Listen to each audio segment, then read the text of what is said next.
इसी संसार को भगवत में बनाना सीखना, बस यही भागवत का काम है। संसार मिटाना ये तो महाराज बड़ी मुश्किल रास्ता है, आप ये तो सोच ही लो, हो ही नहीं पाए। पर इसको भगवत में बनाया जा सकता है।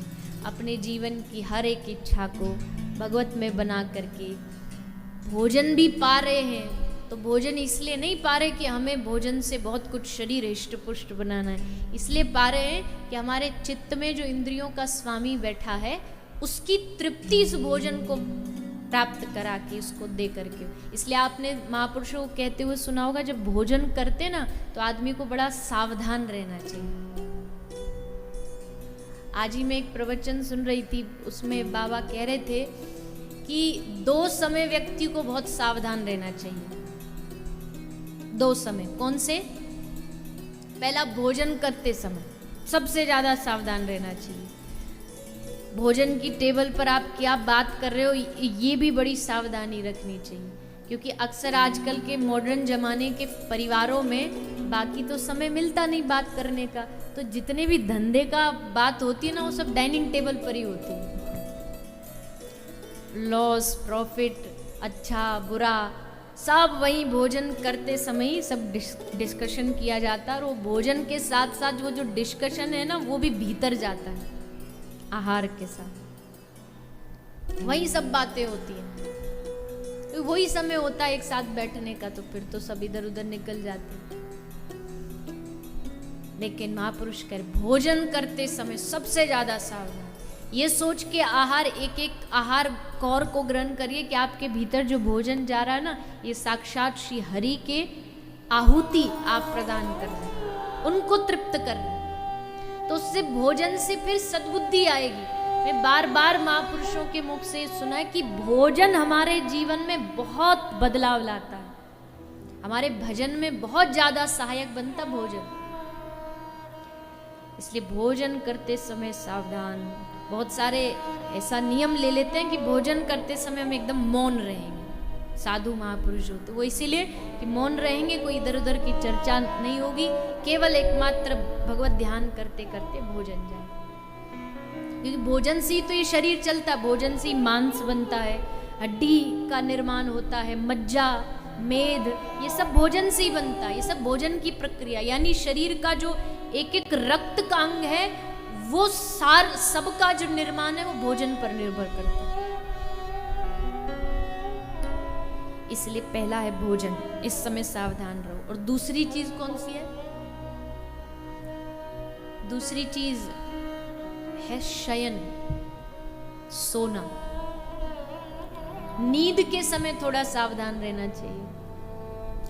और ये भी वही जगह है जहां सबसे ज्यादा नकारात्मक विचार आते हैं, क्योंकि तब सोते समय तो खोपड़ी एकदम सब इधर उधर से एक जगह आ जाती है, तब फिर ये जो दिमाग है ना, फिर ये भागता है, फिर दुनिया के चक्कर लगाता है उस समय।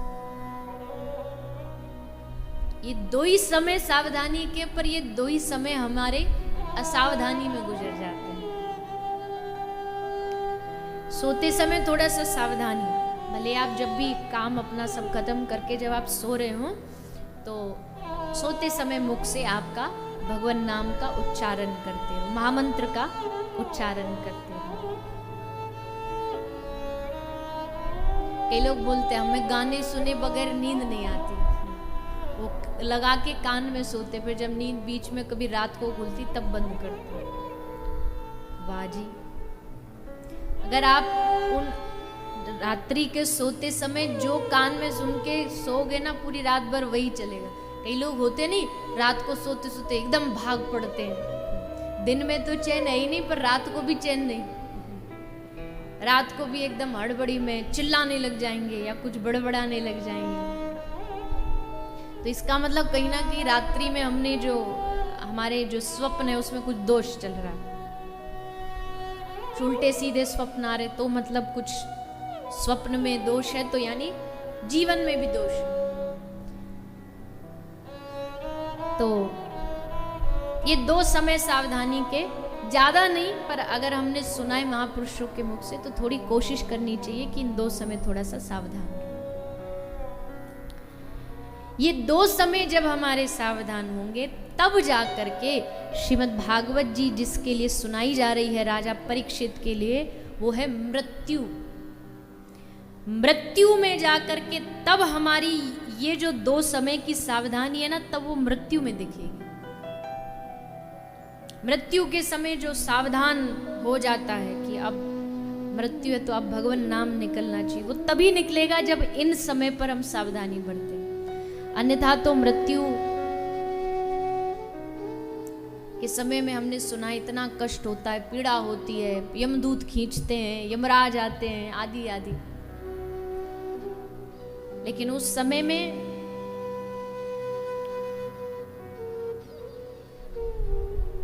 किसी ने पूछा कि हम मृत्यु से डरते क्यों हैं? वृद्धावस्था आ गई फिर भी मृत्यु से डर क्यों लगता है? और आप देख लेना कभी भी कंपैरिजन करके, जो जवान होगा वो मृत्यु से थोड़ा कम डरता है, जो वृद्ध हो गया जिसको पता है कि अब उसे मरना ही, वो मृत्यु से ज्यादा डरता है।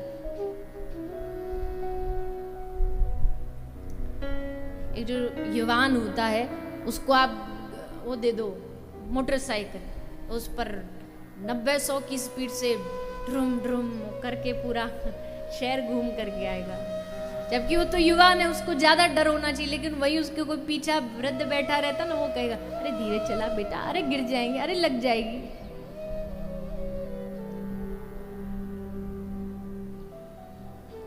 मृत्यु का डर है, इसके कई कारण हो सकते हैं।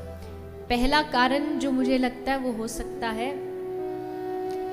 अज्ञात का डर। अज्ञात का डर मतलब ये नहीं पता है कि मृत्यु के बाद जाएंगे कहाँ, मृत्यु के बाद कहाँ जाएंगे ये नहीं पता, इसकी अज्ञानता है, इसलिए मृत्यु से डर लगता है। पता ही नहीं कि मृत्यु के बाद कहाँ जाना है, घर कहाँ है, अज्ञात का डर। एक थोड़ा सा जो मृत्यु का डर भय रहता है वो रहता है अकेलेपन का डर। मृत्यु के बाद जब जाएंगे तो अकेले जाना पड़ेगा, कोई भी हमारी सामग्री साथ नहीं जाएगी, परिवार साथ नहीं जाएगा।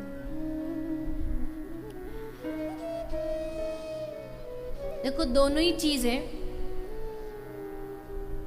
एक तो जब कोई अपना जाता है तो बिछुड़ने का दुख तो रहता ही है कि जी हमारा अपना है चला गया, एक तो बिछुड़ने का दुख है, लेकिन गया जाकर के भगवान से प्रियतम से मिलेगा, ये उसका सुख होता है।